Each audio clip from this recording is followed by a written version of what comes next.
pessoal, aqui é o Wellington, do produtividademáxima.com.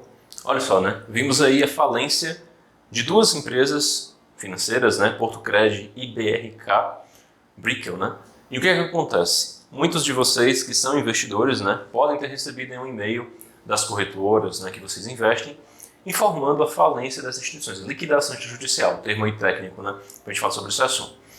E o que é que acontece? Quem tem investimento ali em CDBs, né, por exemplo, com as garantias adequadas do FGC, está mais tranquilo, porque sabe que vai receber o dinheiro por meio do FGC. Inclusive, vou fazer um vídeo depois lá no meu outro canal, que é um canal de finanças pessoais, que o nome é Wellington Alencar. Eu posso deixar o link aqui na descrição, para você conhecer um pouquinho lá o meu outro canal também, né? Tem aqui como um dos canais inscritos, o Produtividade Máxima, que vai te ajudar a ter uma percepção de como funciona isso na prática, de como o FGC funciona e pode ajudar a te dar uma garantia maior.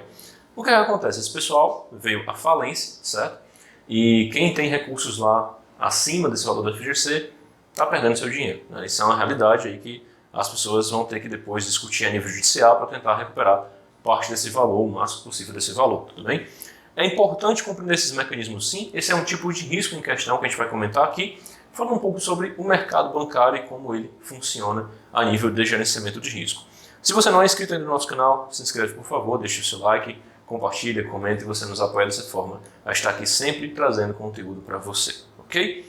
E se você não é aluno ainda do nosso curso de gestão de processos, controles e indicadores e quer saber mais sobre como você pode aplicar gerenciamento de risco para o processo de negócio, para a tua operação, considere se tornar aluno do nosso curso. Link aqui na descrição, gestão de processos, controles e indicadores. Tá bom?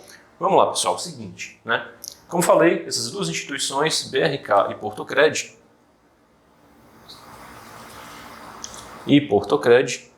elas vieram aí para a liquidação extrajudicial pelo Bacen, certo? A consequência disso, como vocês sabem, né, que o FGC foi acionado e vai dar alguma garantia para as pessoas que estão aportando dinheiro nessas instituições. Por que eu estou citando o caso delas especificamente? Teve ao longo da história vários momentos em que o FGC foi acionado, como é o caso do Bamerindos, entre tantos outros aí, o próprio Neon, né, alguns outros aí foram acionados no passado, para ajudar a lidar com esse problema de inadimplência, né, dessas instituições em ressarcir as pessoas os valores que elas investiram, tá? Pode ocorrer esse risco? Pode sim. Por isso você precisa tomar cuidado na hora dos seus investimentos. Ok? Dá para recuperar pelo FGC aquelas partes que você de fato sabe, né, dentro do limite de R$1 milhão a cada 4 anos, 250 mil por CPF e por CNPJ, né? E se você precisa já saber, lá no outro canal a gente fala bastante sobre FGC, então você pode saber um pouquinho mais por lá, tá? Para a gente estar falando aqui sobre gestão de risco a nível corporativo, é importante compreender como o mercado bancário, o mercado financeiro funciona nesse sentido, tá certo? Vamos falar um pouquinho primeiro sobre que tipos de risco a gente já tem ali no mercado financeiro que precisam ser dados devido à atenção. O Bacen tem algumas regulamentações que ajudam a ter uma compreensão mais clara sobre isso. Vamos entender que regulamentação é essa e como ela é importante para a gente. De acordo com a resolução do CMN, Conselho Monetário Nacional, de número 4557, nós vamos ter alguns elementos na composição de gerenciamento de risco, tá? É importante primeiro você entender o que é o CMN. O CMN ele é o órgão máximo do sistema financeiro no Brasil. Acima do Bacen você vai ter ele, né? Ali vai estar tanto o secretário da Fazenda, né, como também o ministro da Fazenda e o presidente do Banco Central, tá?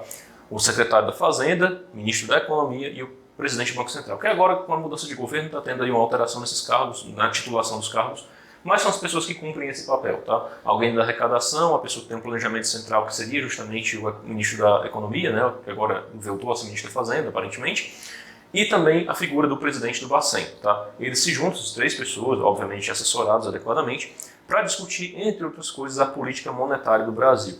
Política monetária é a base de como a tua moeda do país ela vai funcionar, tá? Ou seja, eles basicamente vão controlar ali o valor adequado do real. Se o real vai ter uma depreciação grande ou não ao longo do tempo, que é a perda de poder de compra, também chamada de inflação, ou não, certo? Isso aí você precisa saber que existe, primeiramente para saber que existe, né?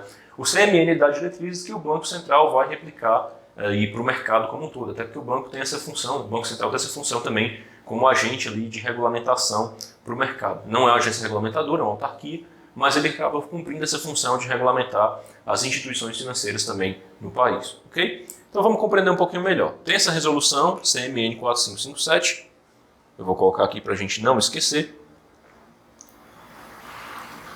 que ela traz para a gente uma série de elementos de gerenciamento de risco. Que elementos, ou que tipos, ou naturezas de risco essa regulamentação traz para a gente, pessoal? Vamos lá.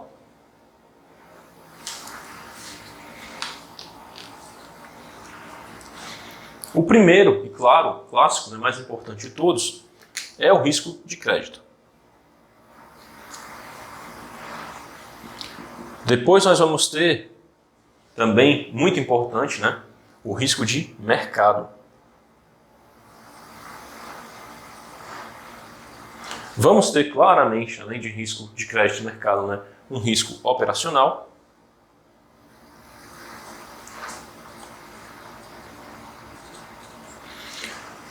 Um risco destacado aqui na resolução, que é o risco de variação da taxa de juros.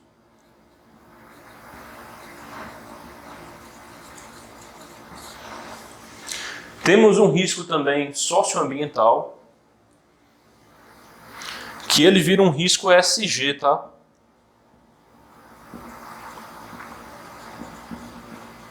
Vai virar um risco ESG a partir de 2021, ele virou, né? Aliás, a partir de 2022, com a resolução de 2021, ele virou um risco ali que ele trata também de outros assuntos, não somente o socioambiental, também trata de mudanças climáticas, certo? Esse aqui é um assunto um pouco complicado, tem uma questão de politicagem nisso, eu não vou me envolver no tema, mas o fato é que a regulamentação traz essa figura também, ok? E ele também traz aqui, pessoal, o risco de liquidez do negócio, tá? O risco de liquidez da instituição. A base do gerenciamento de risco para instituições financeiras é compreender isso daqui.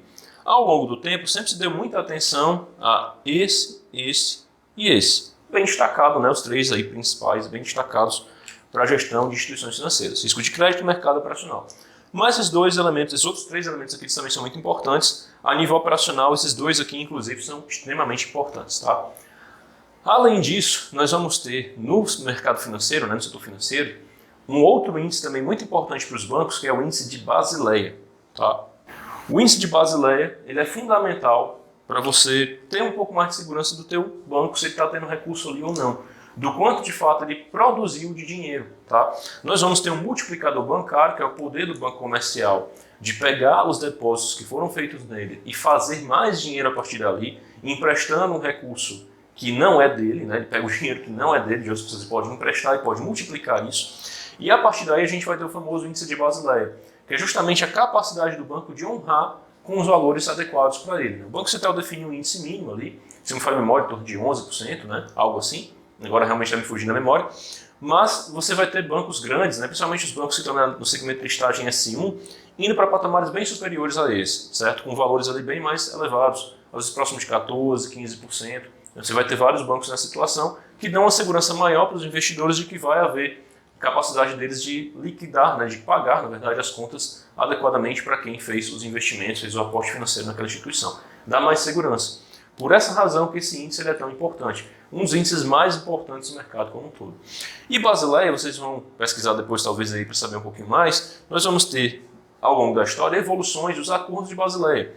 Vou fazer um vídeo depois só dedicado para a Basileia, mas se vocês entenderem, ao longo do tempo esses acordos foram evoluindo.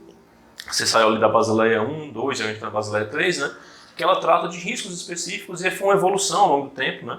Eu diria até que a Basileia 3 ela foi uma melhoria da Basileia 2, até retroagindo um pouco à prática que a Basileia 2 acabou deixando ali em aberto e até eventualmente pode ter auxiliado, né, na condução de algumas crises financeiras que aconteceram, em especial a crise de 2008. Então, esse é um ponto de vista meu, é uma opinião. Ok? E a partir daqui temos a estruturação dos riscos para o mercado financeiro. Só que envolve muito mais coisas. A gente vai ter aqui risco de lavagem de dinheiro, nós vamos ter aqui o PLD, inclusive, né, o Programa de Proteção, né, contra a lavagem de dinheiro. Nós vamos ter riscos associados a desconformidades legais diversas, né, e cada um desses riscos tem tratativas diferentes. A gente vai falar um pouco mais sobre isso à frente, porque é importante para você, mesmo que não atue no setor financeiro, entender como essas instituições funcionam, tudo bem? Eu vou explicar mais um pouquinho ao longo dos próximos vídeos e, claro, peço desde já que se você não for inscrito aqui no canal, se inscreva, deixe o seu like, compartilhe, comente e nós vamos nos vendo por aqui nos próximos vídeos. Até breve.